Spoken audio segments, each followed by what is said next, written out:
My name is Julio Badal. I'm the manager of experiential programs in the education department. And thank you this is our dusk nighttime version of Artists in Action. So thank you. This has been a series ongoing. It's free for members. And it's been the goal to expose our audiences to artists here at Grounds for Sculptures and locally and in the region. This has been curated by Anya Mickey. And it's been lovely to work with both of you and your team and your staff who helped bring it over in installation, and Bill in the back doing sound and lighting. So I hope you enjoy the event, and this will also be recorded and on GFS's YouTube channel with the other Artists in Action series as well. Okay? So I'll let Anya take it away. All right, hello everybody. Thank you so much for joining us. I know some of us still have our coats on. It is a moderate October day, so thank you for joining us outside. And I'd like to thank Julio, Grounds for Sculpture, and the Stuart Johnson Atelier. My name is Anya Mickey. I am the curator and monitor for this program. That means I had the absolute pleasure of selecting the artists who will be featured throughout this series into 2022 and creating the conversations, demos, and presentations that we will be featuring. Today, I'm so excited to welcome our featured artist, Gyuri Hollosy. Good evening, everybody. Hello. Thank you very much for being here.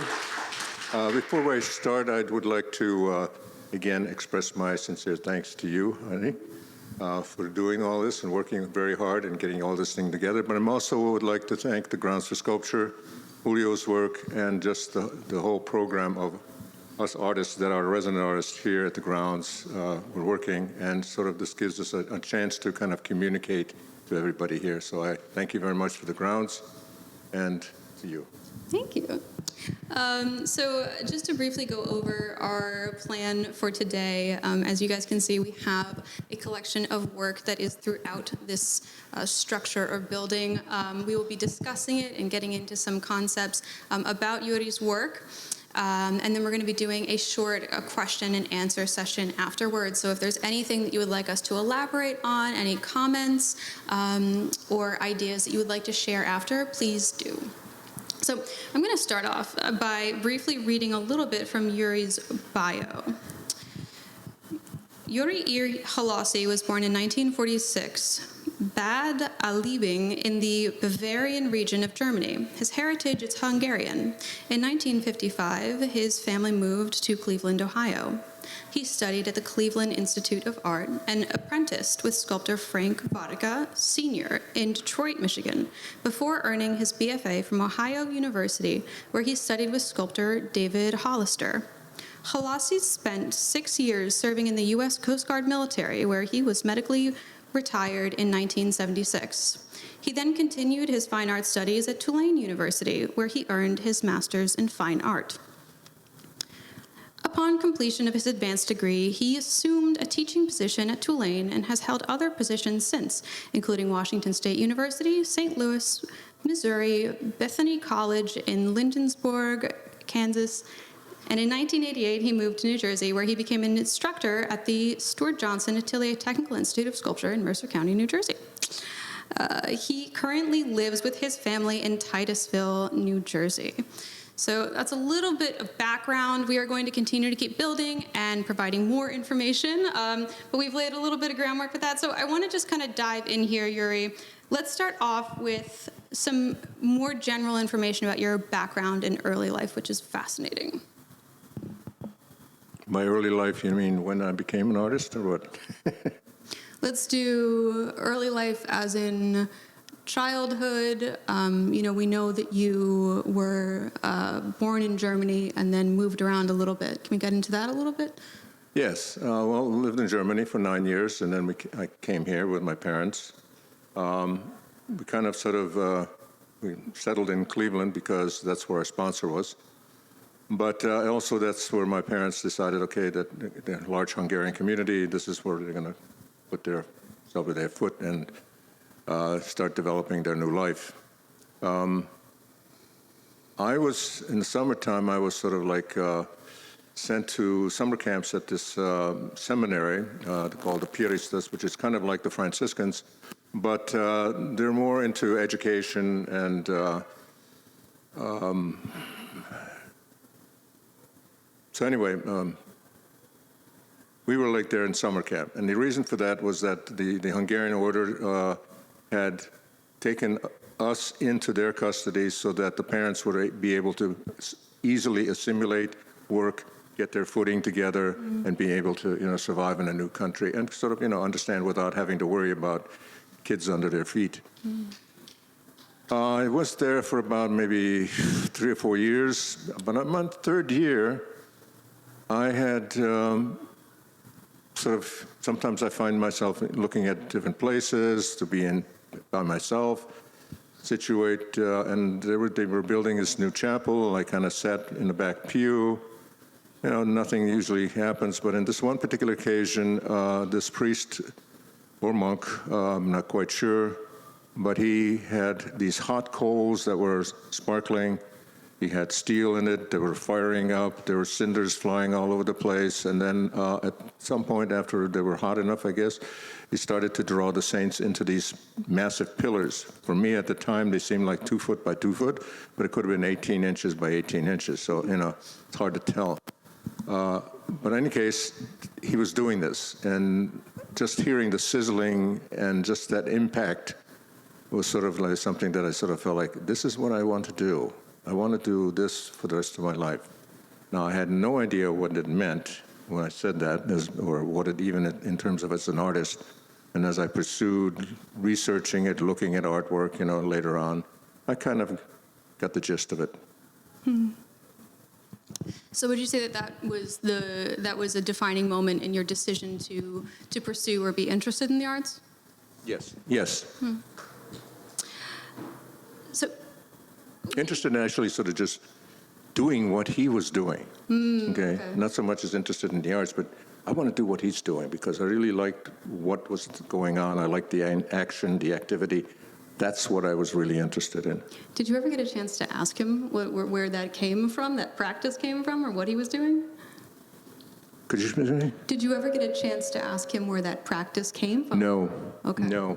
In fact, I tried to later on in the years when I sort of started to recall it, and I was, working on sort of descriptiveness, and in my journal, I was like trying to go back to it. The seminary had closed down, moved somewhere in Tennessee, so everything kind of just got into disarray. I didn't plan to try to visit that again, hopefully to see the chapel. So none of that actually really came about. Okay. Within your decisions of choosing your medium, you had a little bit of a difficult time. Can you tell us a bit about that? I enjoyed the medium in terms of, painting. I enjoyed the drawing. I enjoyed doing sculpture because very much was a three-dimensional activity, working with my feet and fingers. Right now I got a piece of clay in my hand and a modeling stick. It's like something in my hand to create something out of nothing. That was always my objective, with that. But I had no kind of reason or inclination in which direction I wanted to go in. But I was always sort of looking at what satisfies me, and that's what I was really following through. Everybody hates answering this question, but I love asking people this question. Can you give us just a really general overview of how you would describe your work? You do many different things, but if you met someone in an elevator and they said, well, what is it like? What would you say? What is it like? What is the work like? The work is sort of a cross between classicism and abstraction. Coming from Europe, and of course my differences in terms of, what I was working on. I mean, I'm Hungarian, but then I'm also an American. So at home we spoke Hungarian. Outside I spoke English. So there was always two lives, one life, the other life. Same thing, with when I was young, I was starting to go into the arts. I was very much into the classics, to the figure and the form, and the figure was very much my strongest influence. But it was also at the same time I sort of felt like that was not enough. I need to do something else with it. I need to move on from that. So because I liked Henry Moore and I also liked David Smith's work and everything, and I was like, okay, how can I make all of that go into the figure? How does the figure work within that? So that was always a conflict in the sculptural area. And there were other things later on that was also, and not really knowing fully exactly as to why I was hesitant with sculpture at the time, of really totally committing myself to it, until much later, where I began to realize that part of my choice was that what I liked about painting is I could make the final statement in painting, whereas with sculpture, in those particular, especially working traditionally, it was like, okay, all right, now this is a repeat. This is like, doing things over again, or, nothing really changes. Once you get to a certain piece, then you make a mold, and you make a casting, and you do something else, and then, but it's never the final say-so, or the final moment of, when I say, okay, all right, this is my last stroke on this particular piece. This is mine. I made that decision. And that's what I was looking for in my sculptures. Your family has contributed quite greatly to the arts, and not just through your own work, but also through two great uncles who were quite well-known painters. How did these, close relatives influence your career? It influenced me, my career, in terms of they gave me the passage to be an artist. And let me go to the story of, I was about between 14 and 15, somewhere in that category, just before starting school. My parents were having big discussions. My mother's parents were there, my grandparents, and then my father and my mother. They were talking about me being an engineer, a lawyer, or a doctor, and I was like, and then they looked at me and they said, well, what do you want to be? An artist, And it was like, you can't be, this is not what we want you to be, because they wanted me to be somebody that is financially successful, and because this is why they came to the United States, because, we can do that. But then my mother sort of interrupted, and she says, look, we have two famous painters in our family, one on each side, the Hollósy Simon on my father's side, and Csontvary Tivadar Kosztka on my mother's side. And they were in Hungary, they were extremely famous today, even more so than back then. And so she says, do we deny this of him? And it was really up to my father to make that decision. He spent about 4 days, very seriously. Now, this is a man who was very humorous. He would have a lot of stories to tell, and he was like jovial at all times. But this time, it was like, he's in another world. He's really trying to contemplate on what this is all about. After about the 4th day, then he sat down with me. And of course, at that point, I was about ready to give up. I was like, okay, what do you want me to be? Do you want me to be a doctor? I'll be a doctor. No problem. Yeah, but he sat me down, and he talked to me, and he said to me, he says, look, this is not going to be an easy life. There's going to be a lot of hardships, there are things. You have to be really good at what you're doing. But through all of this, if you believe in what you really want to do with this, and this is what the path that you want, I will believe and I will follow you. And I told him that I believe, and it was then I get the permission. I later on found out from my mother that there was another factor in there as well, that besides the fact that there were two painters, but one of the painters happens to be my father's godfather. So he was cornered.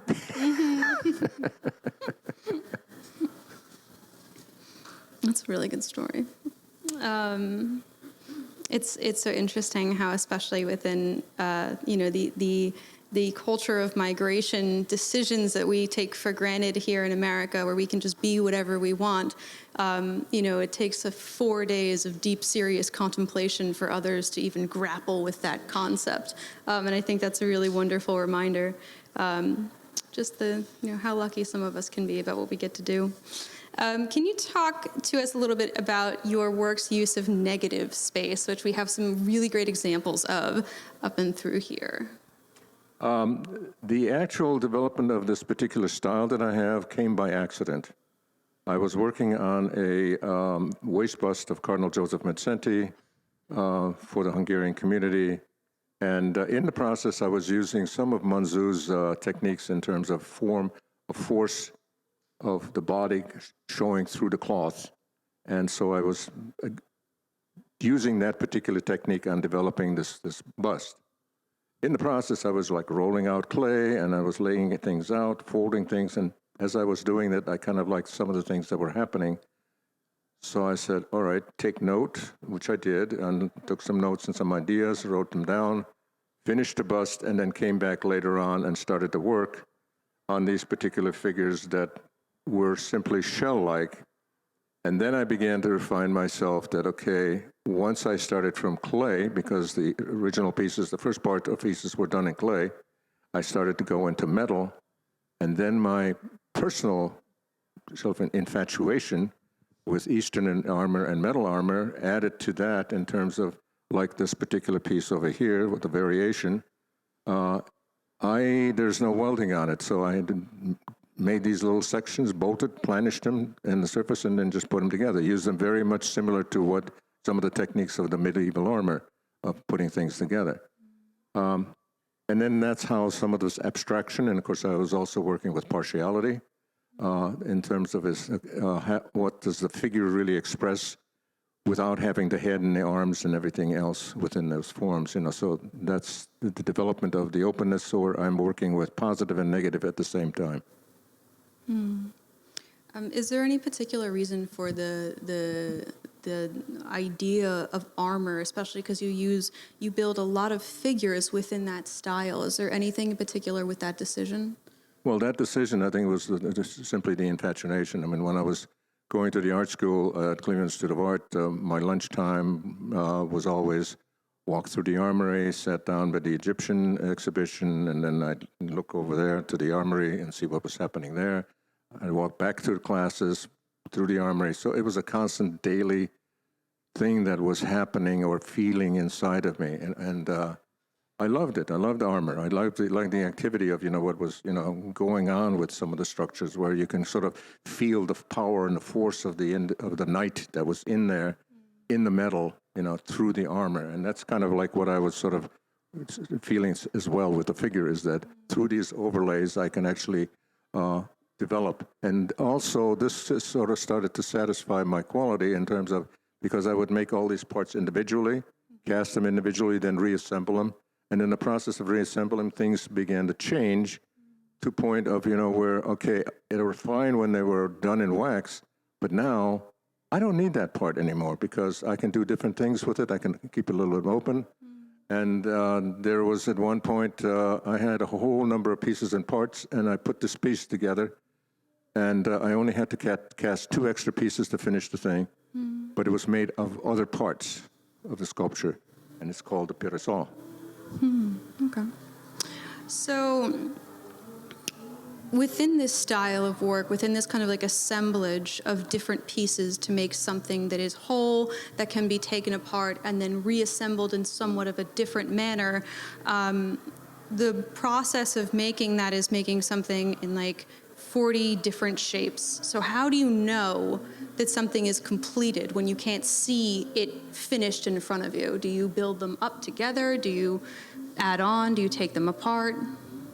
Add on, taking apart, moving around, playing with them, constantly looking at them from different positions. I mean, we're kind of sort of jumping the gun in that sense, because my earlier works were simply, had a base to it. And then in the 90s, I started to deal with the constructivism of the forms and the shape as to how they were going to, relate to Laszlo Moholy-Nagy's vision in motion of things and activity, of showing certain parts that from line to just space that gives you extra power within the shapes themselves. And from that, I started to, develop, and kind of it became the point of where I started to do these scroll drawings that you see over here to my left, and where I had the long linear lines and movement and sort of dealing with space within the flat surface of it, and still causing a somewhat of a three-dimensional form of activity. Then, later on, I transferred that into sculpture. And that's how you see these parts. Now, once I did that, it started to eliminate the whole concept of base, which was a whole nother venue that I started to get into, that then in the year of 2000, early parts of 2000, I started to get into the interactiveness of the pieces, and which I still continue to work with, where I find that sculpture has no base, but I consider each form, each position of the sculpture, and therefore I achieve that satisfaction so that it's the most of the amount of the energy that goes in for each of those compositions when they are together in a sort of duplicity of movement, then that makes the entire sculpture solid. You don't make copies of your pieces and of your work. Why is that? Because each piece has to have its own personality. Okay. What I do today, I may not do the same way tomorrow. So I may have, like, for instance, that particular piece over there, that I'll have the same figures, but I may position them the next time in a little bit different way, or choose different things, or choose not to use certain things on it. So even though it may look a little bit similar, but I make decisions for that moment in time of when I'm getting ready to finish the piece, not something that I've did a long time ago. Now, I have done a couple of copies at request, and even those have, look alike, but if you put all 6 or 7 of them up next to each other, you can see some of different differentiations because I do them the same way as I did the original. Okay. Many sculptors, we had an interesting conversation about this in our many preliminary conversations, which were wonderful. One of the things that we touched on was the active sculptors, hiring or outsourcing other individuals to help fabricate their work, which is a pretty commonplace thing in the world of sculpture. And you have a specific opinion on this. Can you share that with us? Well, there's certain things that, you bring in people to work with and fabricate on certain things. But at the same time, I also feel like, as an artist, if I were to have something to be enlarged or worked on, I would give it up to this particular person to make that enlargement up to that point. But then I need to be involved with the finale construction or the finale decision in terms of how things are. I have seen many artists that have come through and through the atelier who brought wonderful, beautiful little maquettes, and when they did them enlarged, they kind of fell short because there's an essence within that was in that little piece that did not get translated. And that's an important element, okay, that I felt like, as artists, we are responsible to make sure that that gets translated no matter what size we work with, Now, computer-wise, okay, that things are beginning to change a little bit, so in terms of is that you can do something, but even then, I had spoken with some people over here in the digital, and he says, well, if you're going beyond that size, it is best that you do something life-size, make that digital at that point in time, then we can enlarge it to larger. So in other words, it has to have a certain size, at which point then that can be then translated to larger works. But to do something, say, for instance, that's small, like the little piece over there, Mother of One, it would come out a little differently, Yeah. And so, and it's in those particular points and times that I sort of feel like as an artist, I need to be there. So if I need to take that leg and I need to shift it a little bit differently than what it is, that's my responsibility to the piece. That's my, my input I need. It's a lot of dedication. So let's get into your reaction to COVID. I know everyone has had such a personal experience dealing with this, but you have had an interesting artistic experience with COVID-19. With COVID-19, it was a disaster. Aptly put. Part of it was that and I sort of described it as almost like I was on a horse doing a lot of steeplechasing, and then boom, boom, riding line. All of a sudden, COVID hits. The horse stops, throws me off over the fence, and I hit the ground, and I'm looking up in the air, and it's like, wow, And I was feeling like the breath was taken out of me. It took me while. In other words, anything that I had in my studio was all of a sudden became very numb.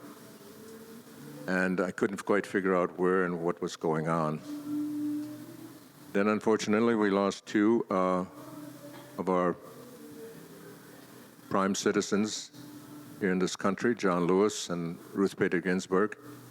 And they inspired me to start doing work. Now, they inspired me to do these drawings, portrait drawings that I normally never really pursued that much in my career beforehand, but then I was like pushing him out, and somebody told me, he says, well, why don't you get yourself a Xerox machine, man?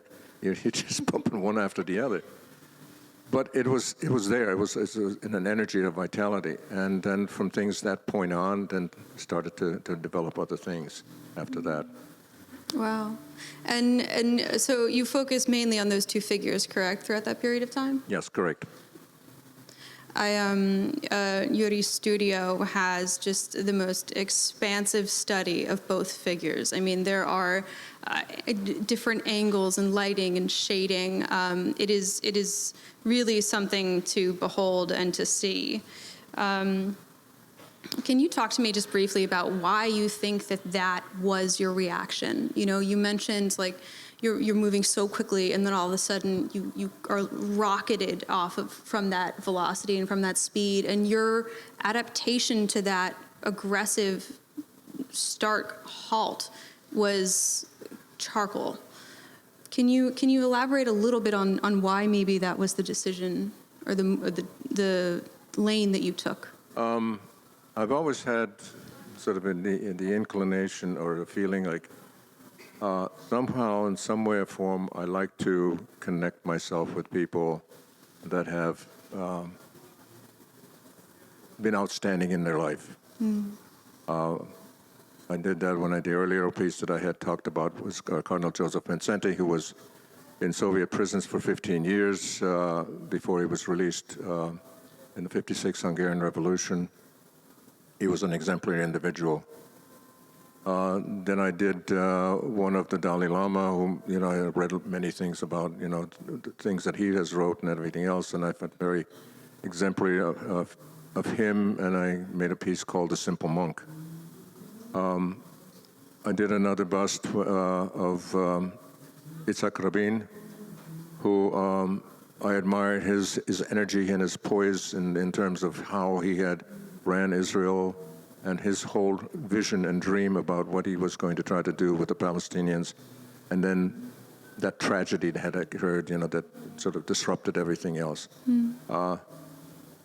And I still, to this day, I still believe if he was alive, things would have been a lot different over in the Middle East, because he had this inner sense of where he was an Israeli. He was born there. That's why I called it Sabra. And but he, even when he had to shake the Palestinian leader's hand, though he was hesitant, he said, "I must do this." And it was like one of those things that when you're in that kind of situation and that kind of power, that you have that graciousness of saying, okay, this is for peace. This is for nothing else, but it's for peace. And so he was a real peacemaker to me, in my eye. You know, that's what he was. And same with these two people here. Okay, that's how when they passed away, okay, I felt like I really needed to communicate with them and communicate in the same way that I, you know, like when my father passed away, I did a bust of him over there, partly because he supported me. He gave me the life and the breath in terms of, you know, allowing me to follow my art. So he's sort of part of that same group, you know, with that. Beautiful. We're going to get into the such a purposeful decision within your subjects in a little bit, but I wanted to take a minute before we get into some more of our fuzzier conversation topics. Can you really briefly go throughout what we have on display here, just for the pieces that are in the front and this piece to the side, and can you just give us a really brief, maybe the title and a couple words about each piece? couple of words about each piece. Well, we talked about my father, so Gotcha. he's done. Got that. We talked about variation over there, so that's done. Is anything else over there? No. So we got this one. This is tumbleweed, and by tumbleweed, it basically, when I push it over to the side, then I can have another position in it, and it sort of changes. That's what sort of triggered me into the interactive pieces later on. The scrolls have a number of different positions, or different figures, but basically, they don't necessarily have specific titles, okay, but I just was dealing with the figure and using actually the classical figure, because that is an actual drawing of a figure, but it's within that space form, and then using the lines to break up the space, same as what I'm doing here in the sculpture. The sculpture also, I used used each of those tones as like a note. So there was 3-point notes, 3 of the same bars. One is a little thicker than the other ones. So it slightly changed within that concept. Then that particular upright piece called the creation, which is the sort of like the Adam and Eve and the child in the middle, that was for a composition proposal, but it was also something that I had pursued. I did a stone carving earlier on in my years, and then I decided to pursue it into metal, and I thought about making it large at some point in time, like possibly life size. So, those are compositional pieces. But then around 2000, that's when I started to go to the interaction ones, and then working with 2 figures and being able to, take those figures and then started to move them around so they have multiple positions. The most I was able to find, or not find, but able to develop within the interaction of these forms is that there's at least close to 14 different positions. Generally, they're kept within about 5 to 8. But each time, the relationship between the 2 figures begins to change. So sometimes they feel like they're in air. Sometimes they feel like in the water. Sometimes they have a much more groundedness to it. So they alter, and then one becomes submissive versus to the other one as the position begins to change. So those are the kind of things that I'm looking at, and I'm also trying to achieve some other things with it later on, to give it a little bit more openness, maybe to reach or something closer to what I've in my original concept. The way I'm looking at it in terms of where my style has sort of formed, I've formed my style, and it's sort of like I think of it in terms of dancing, is that I got to know how to dance, how to do the tango or the samba, okay? And I got the basic steps, and this is how I'm working. But now I need to go and do some classical, more elaborate dancing with it. Even though I have the basics, but I add so many other things to it, I still have that general basics that's there, but now it's gone beyond that, okay? And so that's sort of like ballroom dancing. When you look at some of those dancers, yeah, that's a tango in there, but it's way out doing everything else. And that's kind of where I'm sort of feel like I'd like to be with my work. So your works are installed all over the world, is that correct? Mostly in the United States. I've got some in Hungary, and I've got a number of places in China. Okay. And the pieces that you have that are exhibited, they're on a larger scale, right? Correct. Okay. I think that we also have a photograph that's down right on over here, which is going to give you guys a better understanding of the space and of the movement of those larger pieces. I think that one's really helpful for... Yeah, that piece is just outside of Phoenix, Arizona, in a city called Peoria. It's in front of the City Hall Municipal Concept Center. The title is called Family. It's approximately about 18 by 18.5 by 6.5 feet. So you can actually walk underneath the woman and the child area. So it's quite large. And it's also casted into individual pieces, put them together. That was another reason that, one of my style came up, and it sort of gave me the option of saying, hey, I can do these big pieces, without having to have big forklifts. Because I can put them together, just so I need a scaffold to go up and put them, and just like a jigsaw puzzle.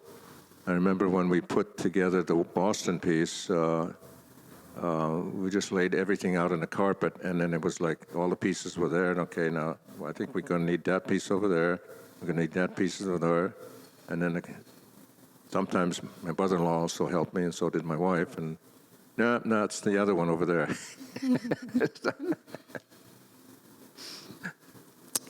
Something that really fascinates me about your work, and in our previous conversations, I mean, I think that this is such an interesting space when art verges with something else, right? And in a lot of your work, you are doing this very heavy work of honoring a person, honoring an event, honoring a life, and that is such a heavy, important, meaningful task to take on.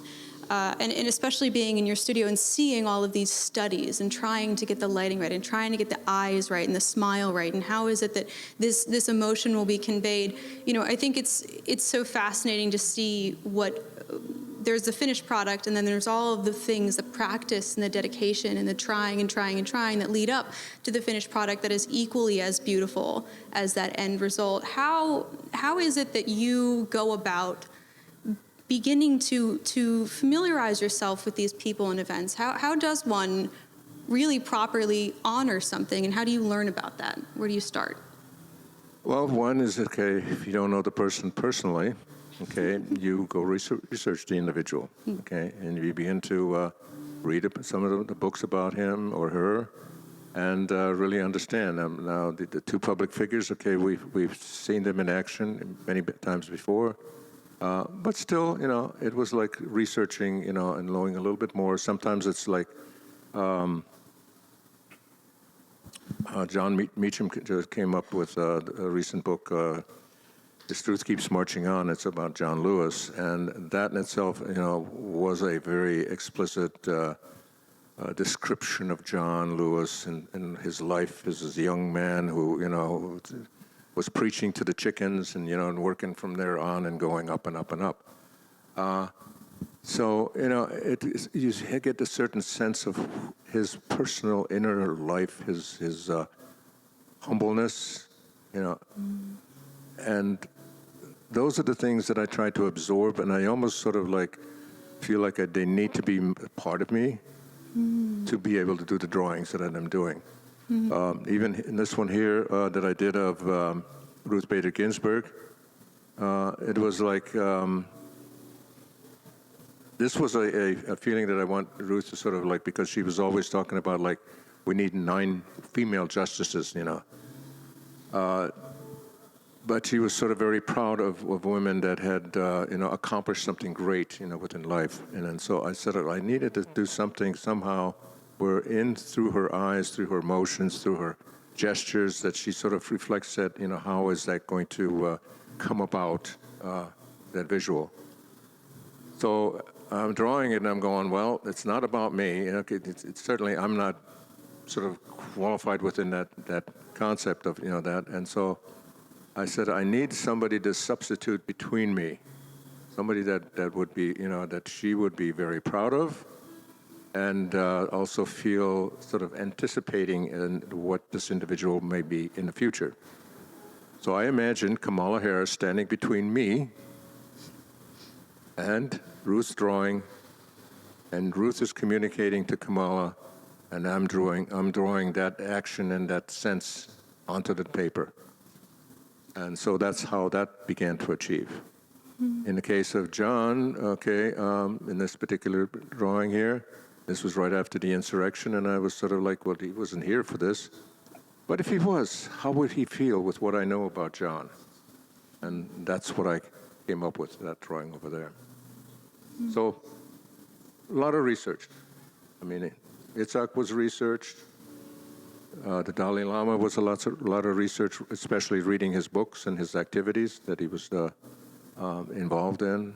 And I even had a chance to see the Martin Scorsese film about, his life from becoming a Dalai Lama and then crossing over to the Indian territory, losing Tibet. So all of those things are sort of added pieces of information that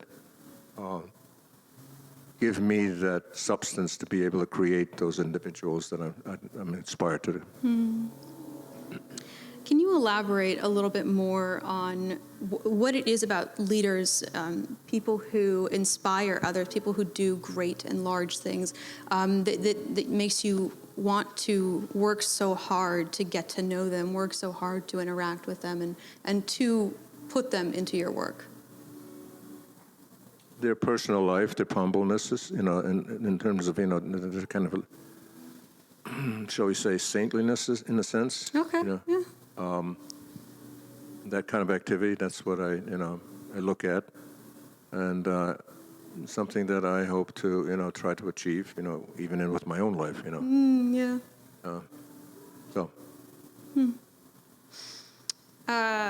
Can you talk a little bit about an idea that you have mentioned previously in our conversation, the loyal passion?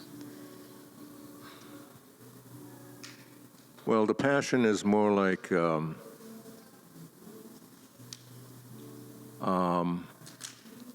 can't live without it and can't live with it. Okay? There are times when the art becomes very struggling. It's to the point of, where it's, okay, where am I going with this, and all this? And then I may reflect back to that point, of when I was about almost 12 years old, and that priest that hit the wall with the pokers, and I say, okay, that's why you started it, okay, so keep that in mind, and it's like getting back into the swing of things, and so it's an up and down circle. You have a lot of doubts, people that say, well, I'm an artist and I don't have any doubts. Well, then you're not honest with yourself, because those things are always in existence, and that's a lot of things that we have. We try to be as positive as we can, but we do run into situations where trials and tribulations. So can you, what do you do whenever it is? So you remember your tool to dealing with feeling, conflict or meeting an issue is to remember back to what started your whole journey, or is there anything else you do in tandem with that? Well, that, and of course the other is that, just to keep working, keep moving forward with it. What's that? And try to be as enlightening to myself, and also, viewing. I mean, when my daughter was born, there was a point in time, where I was like, especially when I saw my granduncle's work, the Csontvary, Tivadar Koszka's work. We were in Hungary with my wife and I, and his massive paintings that were about as big as this tent here, and I was like, whew. Now, I had just finished that piece over there, that Arizona piece, the winter before. So I did a massive piece, but when I saw the painting, I just sort of felt like totally devastated, and it's like, well, I could never be as equal to him as possible. Today, I feel differently about that. But the thing is, at that point in time, it was very devastating. And then when my daughter was born, and I sort of watched her, and she would pick up the little thing and she would look at it and play with it one day, and then she would get in and play with it differently the next day. So each time she was seeing the same object, but experiencing it differently, and that made me think, hey, this is art. This is part of the thing. Nothing is ever the same. Nothing is boring. Keep it always alive. Keep it moving at all times. And so that helped a lot in terms of just saying, hey, okay, look at it differently. Reinvent yourself. Keep moving forward. Keep this. Always try to do the best you can with what you have, and make that what you do today better than what you did yesterday. So those are the kind of steps that I, allow me to follow through. I love that. I was raised in a military household, and whenever I do anything, I have the voice of my father in the back of my head, and it could be like vacuuming, or it could be like, something like this, and it is the statement, don't do something if you're not going to do it well, which is like eloquent words, as in is just keep doing the thing, But I think that it's really fascinating to learn how people who push themselves and who challenge themselves and do very difficult things, how do you cope with that massive painting? Because everybody has a massive painting after they just did something that they thought was massive, and then you start back from square one again. But I think that that's a really good reminder. You are a very patriotic person, and we've had several really interesting conversations about this. Can you talk a bit about what it means to you to be a patriot and how that is kind of integrated into your work? Well, I'm an American. I came to this country. I became a citizen. I took my oath. I joined the military. I took my oath there. I was going to be released at one point, and then I said to them, look, I gave my oath to spend my 6 years with you all. Let me finish this. And that's how I sort of, that's part of my sort of heritage. That's what my father would have done too, were he in my position. When I keep my oath, I keep my oath, at that point, and so I sort of felt very strongly about that. And I have a lot of, history, past history too, because my great-grandfather, my grandfather's father, he was a hussar in the Hungarian army in 1848. When they lost against the Habsburgs, all officers had to leave the country because they were being executed by the Austrians. So he came to the United States. He ended up in Essex, New Jersey. And roundabout, I ended up in New Jersey, too. But he became a jeweler, then a citizen. Then the Civil War broke out, and he fought for the Union Army for 4 years.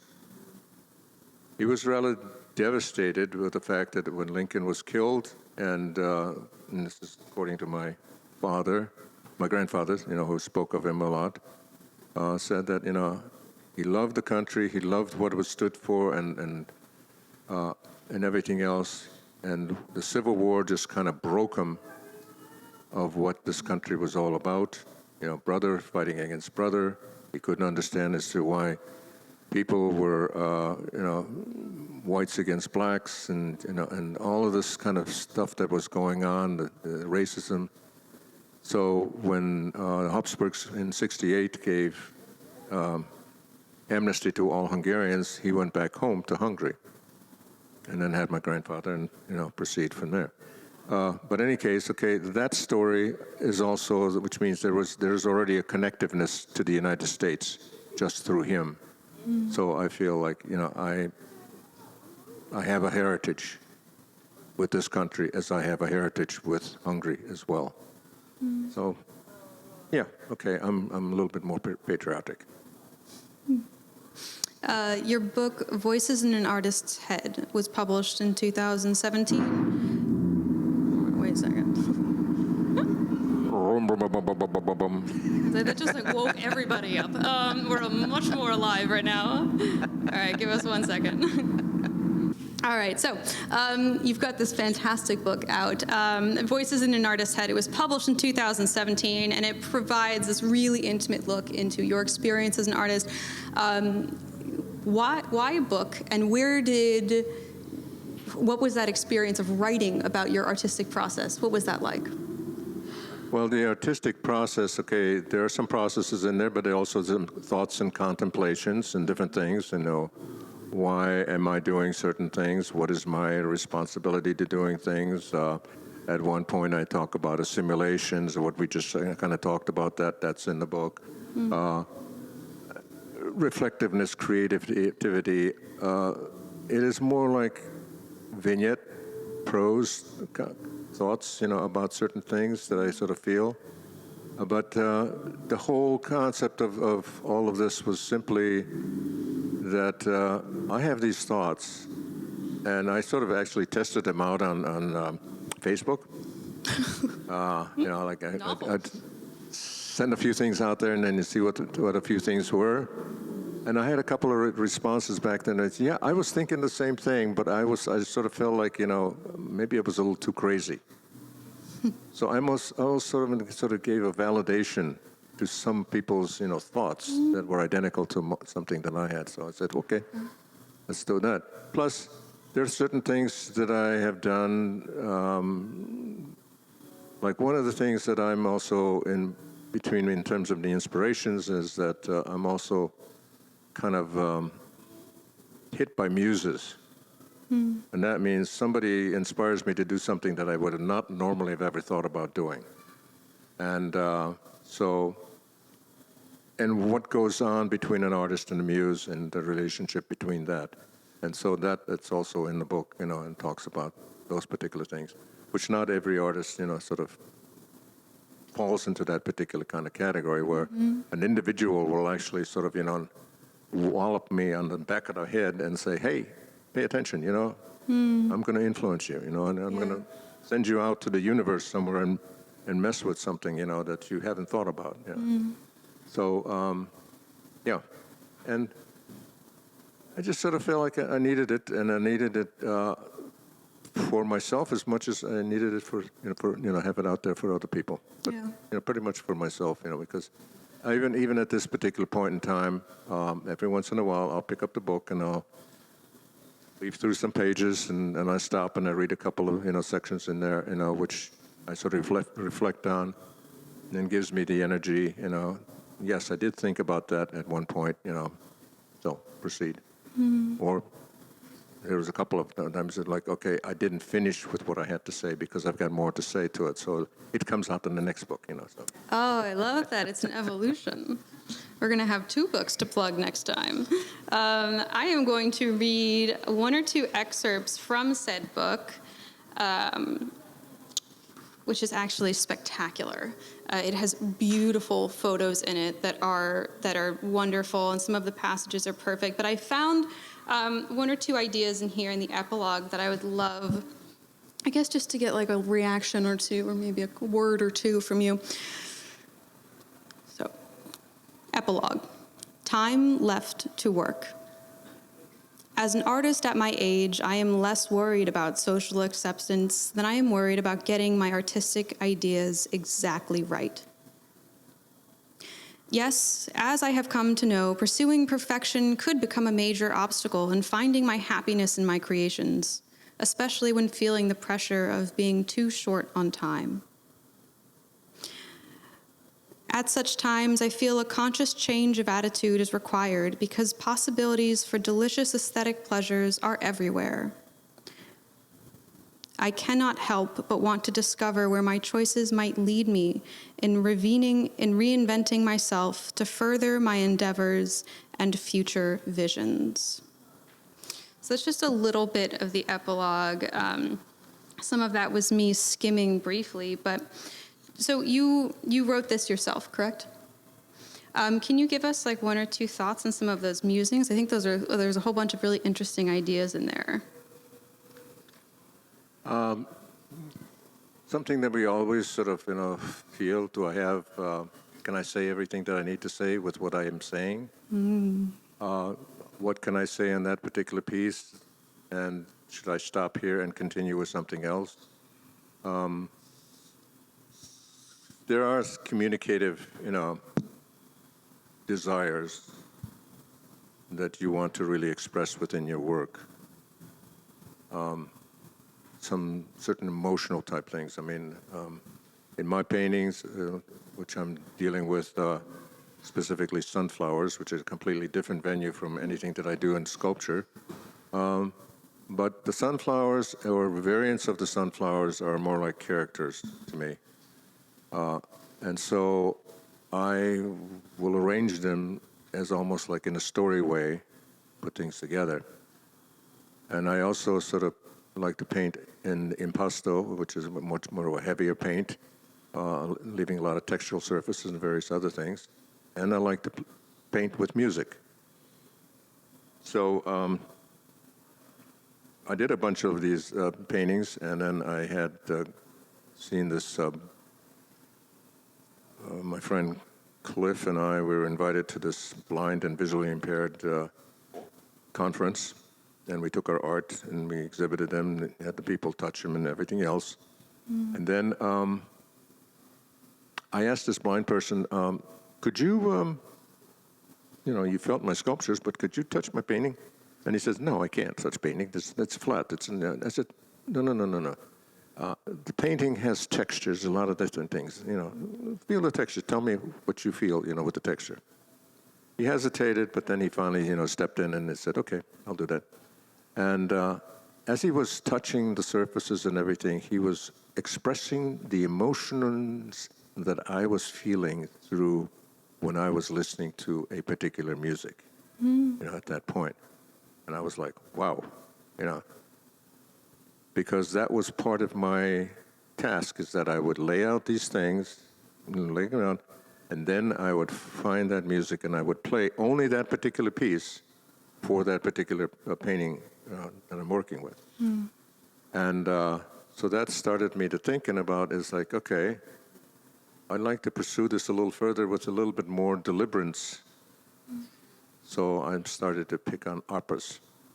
Oh. And I did one some years back called with the Madame Butterfly, where I had Madame Butterfly, the front beautiful sunflower, and then Pinkerton, who was sort of on the side with one of the leaves that was sort of somewhat covering him because partial shame and, in terms of, what he had done. And then I had placed a poppy that was just below her that sort of, gave it a sense of tragedy and its passion. But once I laid out the general design, then I played the music. And that's what finally, ended up the piece. And it's one of my best pieces in terms of, color, light, composition, everything, texture, you name it, it's all in there and really communicates. And the person who owns the piece now was supposed to be here, but she had a conflict of interest, but nonetheless, she just feels very empowered by the piece. And so much so that she has it in her living room, and she is unable to bring in things without asking permission of the painting, whether it's okay or not. Well, I think that we're all really looking forward to seeing what comes of that. And again, like what you just said, and what you said in the epilogue, that tension of, when will something be done? Like, what is going to be the next thing? Speaking on what is going to be the next thing, where you have many next things that are coming up. There's many, many, many things that are coming up next. Could you talk about those a little bit? Well, I've gotten an invitation. This one museum in Transylvania, who has many of my great-uncle's paintings, the Hollósy Simon paintings, has sort of been looking for me, but some friends of ours had visited the museum and said, yes, we know the artist, and he's over here. So I've been invited to, submit a proposal to do an exhibition in Transylvania, either sometime next fall, 2022, or thereafter, we know. So that kind of opened up certain things. And then, of course, the other one is that also that I'm now will be in connection with the Hungarian Museum, again, an old venue that was started 20 years ago, maybe rekindled with this one again. We'll see how that works out. And then just recently got invited to be a jurist for the Beijing 2022 Winter Olympics' Youth International Fine Arts competition for the young students.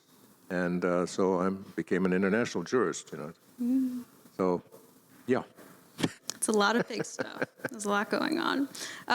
So, Gyuri, where can we find your work? We know it's going to be in Transylvania soon, but we might not be able to get there. What about Instagram? You have any more? Well, I have my own website, which is www.hollosy.com, and I also on Facebook I post a lot of things and what I've been working on, and doing different things. And so sometimes the process of them, but you can see them there as well as on Instagram. Perfect. Okay. And what's your Instagram handle, real quick? Do you know? It's Gyuri Hollosy. I keep it Gyuri 46 Hollosy. Perfect. Okay. All right. Thank you so much. Thank you. Yeah. If you guys have any questions.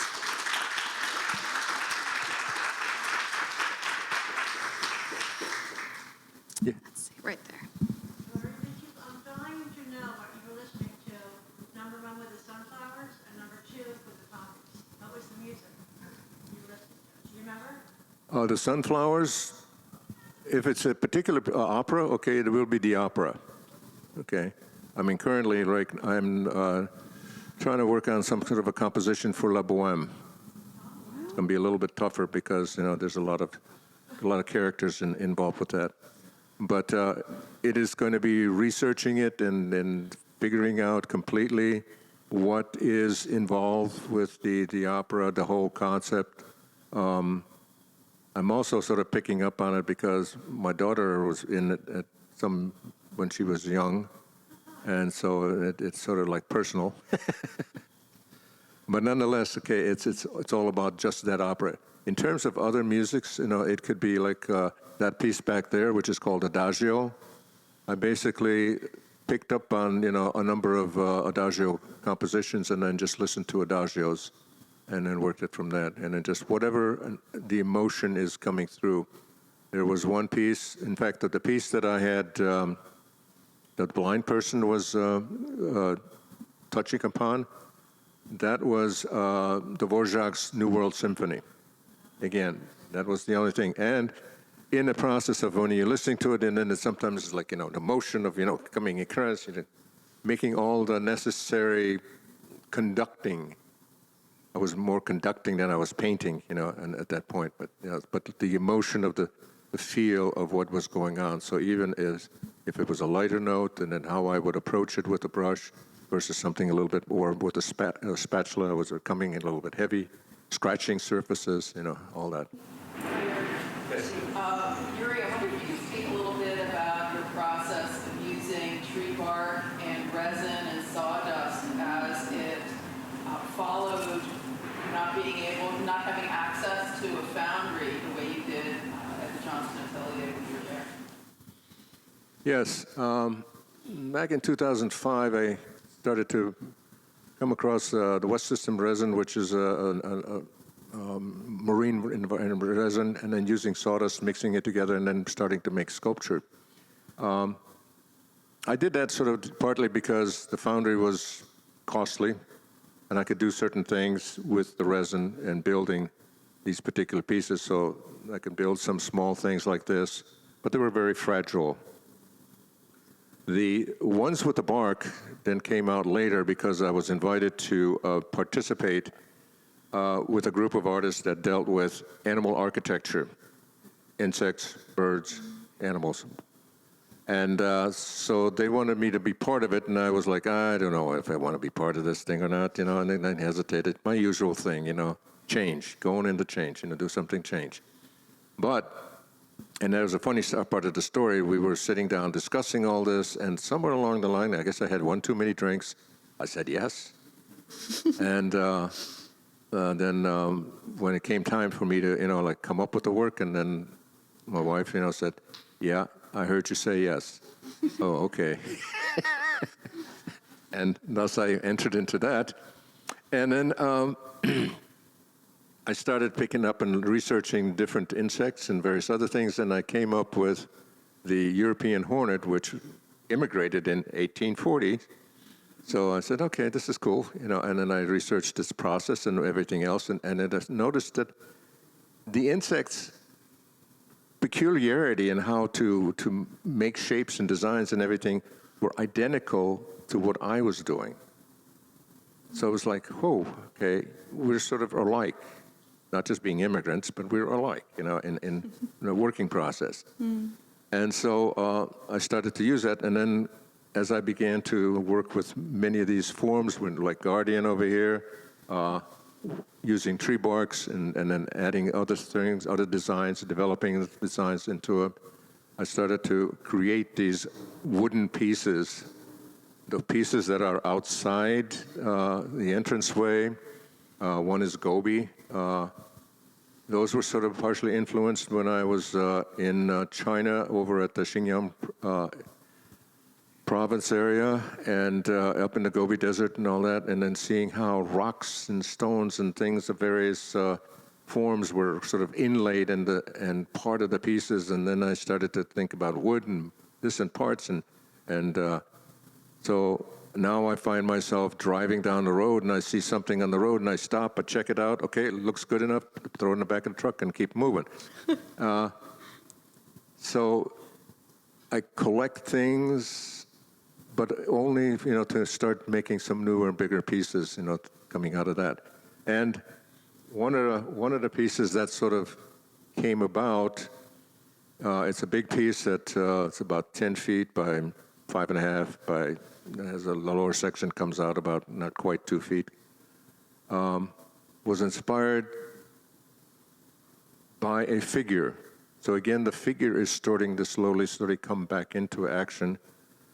And that one is called Winged Hornet of Samothrace, which was a takeoff on Winged Victory of Samothrace. So it's a Greek sculpture. And again, it's the Greek art that sort of got me involved with the figure, the classical figure and all that. So kind of letting things work with it and then seeing how maybe the figure somehow is going to also project itself through these pieces eventually. Don't know, but that's what we do. And, I play with it. I have my ease in terms of, I say, I have to be fun with it. I have to be patient with it. I have to have time, humor, idea, imagination,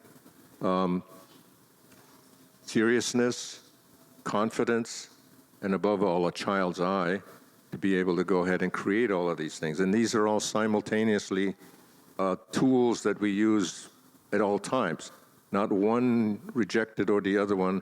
We all work with those tools. And I forgot humor. Humor is also part of that toolkit. So, yeah, we work with that. Yes? I'd like to submit that you became an engineer after all. Pardon me? You became an engineer after all. Oh, an engineer? Mom and Dad be proud. Thank you. Do we have any other questions? Oh, right on over here. I just want to talk about movements in your sculpture. Yes. The impetus. Because I find that there's an impetus for constant movement, even if it's still. And what your influence was for that. If you're in this sculpture here, although it's reaching, the sculptures here family are reaching, and there's tension there. There's always a movement, even in the stillness. And I see that in a lot of the pieces. I was wondering if you feel that way. I'm not going to put a lively on that. How movement has influenced you? Movement has influenced me a lot. Even in, for instance, things of that simplicity of the forms. Not only is it just the pose of the figure, okay, but it is an action. And I use the lines and the planes and how they begin to shape the entire figure. One of my pieces out here in the grounds is called Kathy B. It's over by the gazebo. No head, no arms, no legs past the knee and everything. But the gesture and the whole activity shows this person, who loves to dance, have a good time. She's very flamboyant, kind of individual. So through all of that, and again, it's also the way I sort of manipulated the plates that present some of the action and the forms in itself. So yeah, there's movement. If I may, I'd like to Please, yeah. move that.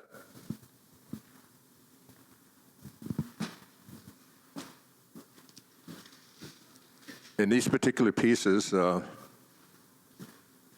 the interaction figures, I'm going to show you how these forms change in their motion. This is what I'm looking for when I create my figures. They constantly have an activity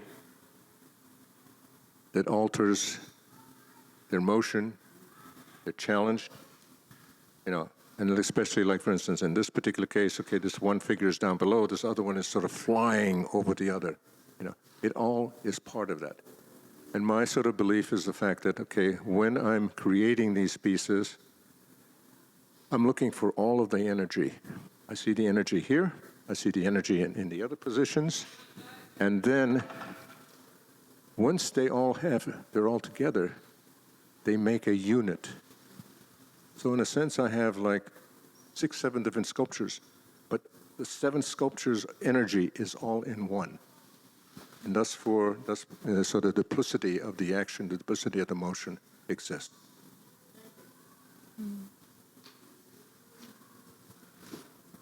Do we have anybody else?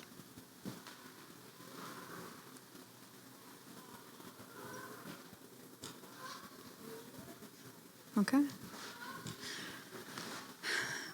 Oh, one more.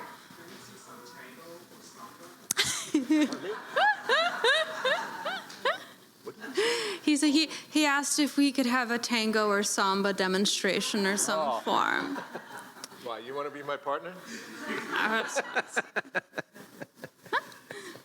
I joked with Auden Wright that we were both going to sing for the audience when we were up here too. So I mean, it's been brought up before, Cliff. And it's not the first time someone's asked. All right, well, guys, do we have any other questions? Oh, one more back there. The painting you did of Ruth Bader Ginsburg, I think is sensational. Where did you get the idea of specifically doing it that way? Specifically doing what that way? Ruth Bader Ginsburg's picture. Yes. In your mind, how did you see that that's where you were going with it? Where I was going with it was, yeah. I mean, I was sort of like looking for an expression of something that I wanted Ruth to come out with. That's why I got Kamala Harris to stand in between me, visually in my mind. Okay? And she was the one that, because I needed Ruth to kind of communicate to Kamala, or to the vice president, let's be, and sort of, seeing that she is proud of what she has done, and then at the same time also expressing the fact that, and now where are you going to take this from here? Are you become president? Are you going to become a justice?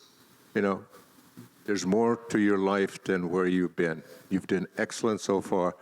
Where are you going to go with this from here? So that's what I was looking for within that drawing of communicating. And I've sort of found that the drawing now has also becoming very supportive and inspiration to many people in terms of, when they look at the drawing and they sort of feel like, I get a positive feeling out of this. Mm.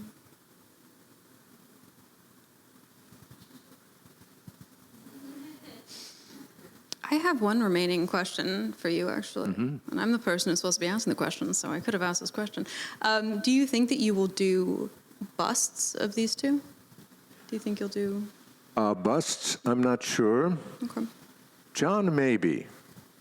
I have a couple of things, lingering ideas that are there. Mm.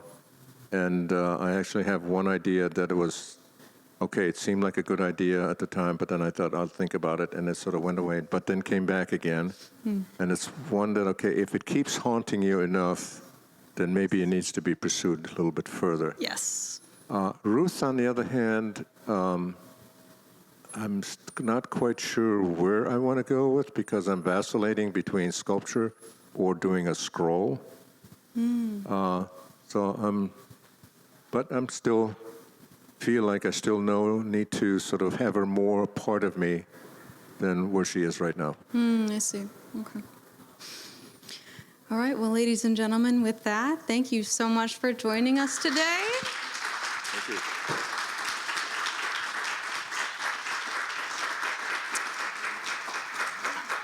I know we're all like maybe a little bit chillier than we expected to be. I want to thank Julio Badal from the Grounds for Sculpture itself as an organization, Bill Nobes from House of Robot, who is our production and lighting man. He has worked wonders with this tent that seems to suck up all available light, and he is spectacular.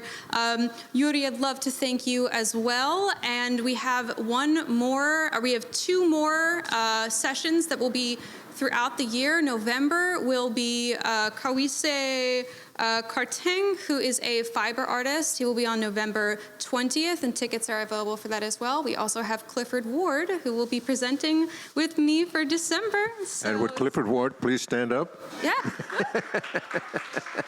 We will be sambaing for bringing in the holidays. So thank you guys so much, and I hope to see you next time.